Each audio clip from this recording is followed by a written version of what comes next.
د انسان د وینو اشتهار ورکې اکثره راځي لرې که سړی د اخبار هم نه یو غریبي بل د دې خلکو خبرې ډېرې بلا یې ورک که په پردي وطن اخترې کوي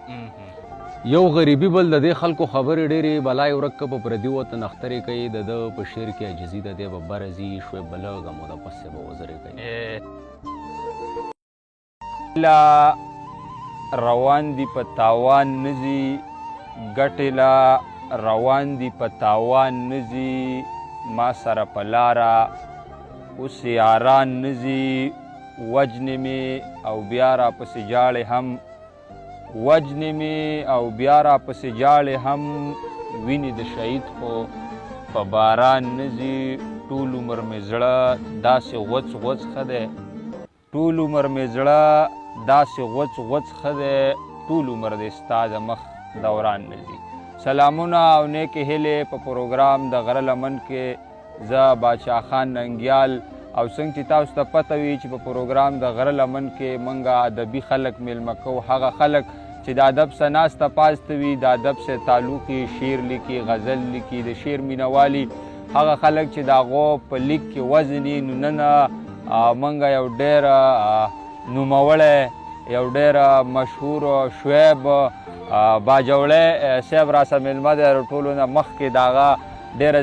زیاته مننه کوو چې موږ له وخت راکړو موږ له ټایم راکړو بلکې زموږ دغه ځي او زموږ دغه جونګړې ته رالی د ټولو نه مخکې د شعیب باجوړي صاحب مننه کوو موږ له د ټایم راکولو د هغه نه بعد غواړو چې د هغه نه شعرونه ستاسو دپاره ریکارډ کړو دغه شعرونه په تاسو واورو نو د ټولو نه مخکې شعیب باجوړي صاحب ستاسو ډېره مننه کوو موږ له د ټایم راکولو مننه وروره ډېره زیاته ستاسو چې په خپل پروګرام کې ماله ځای راکړو ډېره زیاته مننه شعیب باجوړي صاحب که په دغه ټایم کې ستاسو نظمونه غزلې شعرونه که څه هم دسه تیاري سترګې په لاري بس مهرباني چې صحیح هغه باندې به ډېرې ډایرکټ ورځو بیخي په ورځه چې دی عادت شوی دی او پرېږده چې لګی را پورې دی به په جنت کې هم په ما پسې خبرې کوي یو غریبي بل د دې خلکو خبرې ډېرې بلا یې ورک که په پردي وطن اخترې کوي یو غریبي بل د دې خلکو خبرې ډېرې بلا یې ورک که په پردي وطن اخترې کوي د ده په شعر کې عجزي ده دی به بره ځي شوی بلغه مو د پسې به وزرې کوي یو د ده په شعر کې عجزي ده دی به بره ځي شوی بلغه مو د پسې به وزرې کوي دغه زوړ نظم به درته ووایم چې ظلمونه نور نشم لیدی ای ربه مانه دا نظر واله ظلمونه نور نشم لیدی ای ربه مانه دا نظر واله دلته اکثر د بدو غږ کېږي وسم او دویمه خبره په ټوپک کېږي خدای یو سړی دا منظر پیدا کړي په زورور پیدا کړي په زړه سپین دې قام له یو عمر پیدا کړي دا چې کوم کېږي به د کارونو لږ خفګان وکړي چې د خدای نه ویرېږي د امن یو اعلان وکړي په دې دومره لوی جهان کې داسې کس نشته ربه خیرې به وکړم نور زما وس نشته چې ظلم ښه ډېر کوي د هغو زوري چې چا نه حق وغواړي درته په بدو ګوري چې وي د کار سړی نو سیا به زرې وژني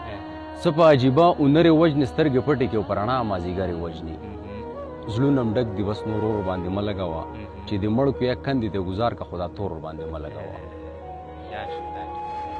زړونه م ډک دي بس نور اور باندې مه لګوه چې د مړو په یک کندې ته ګزار که خو دا تور باندې مه لګوه چې د غریب په کور کې غم وینم چې د انسان د وینو رنګ وینم لکه ګوټو به په غره تېرې کړم وړې سلګۍ په خپل زړه تېرې کړم د چا د بدو تماشه مه کوه زما پوښتنه وروره بس تا ټوپک او تمانچه مه کوه سړاندني او سپینو سره پېژنو سړاندني او سپینو سره پېژنو هر سړی ښه پېژنو د غرونو خلکو خو سپک او درانه پېژنو درد او غم د هر سړي کوم او ګرځم درد او غم د هر سړي کوم او ګرځم د خدای خوښه عاجزي کوم او ګرځم غلې زندګي کوم او ګرځم ګریوان می سیری ټیک دی ستنې اتار تاجت نشته ای مرګ بغاړه راکوي زما سینګار تاجت نشته یو ورځ به ویني د ظالم د مرۍ پړی بشم یو ورځ به ویني د ظالم د مرۍ پړی بشم شوی بوی که حق ونه ویم په مثال مړی بشم او نور به په خپله لاس کېدم غلی بشم کوم د بل زګي فکرونه د دنیا کارم نه اورم کوم د بل زګي فکرونه د دنیا کارم نه اورم یم په شاعرانو مین سړم خو نه یم ستارم نه اورم د انسان د وینو اشتهار ورکې اکثره راځي لرې که سړیه د اخبارم نه اورم د انسان د وینو اشتهار ورکې اکثره راځي لرې که سړیه د اخبار هم نه اورم دروند سړی هم درنې خبرې خوښوم دروند سړی هم درنې خبرې خوښوم سپکې خبرې د خپل یار هم نه اورم شاعر وروره چې سوای لږ په خیال یې وایه غلطه شاعري ګورې د پلار هم نه اورم شاعر وروره چې سوای لږ په خیال یې وایه غلطه شاعري ګورې د پلار هم نه اورم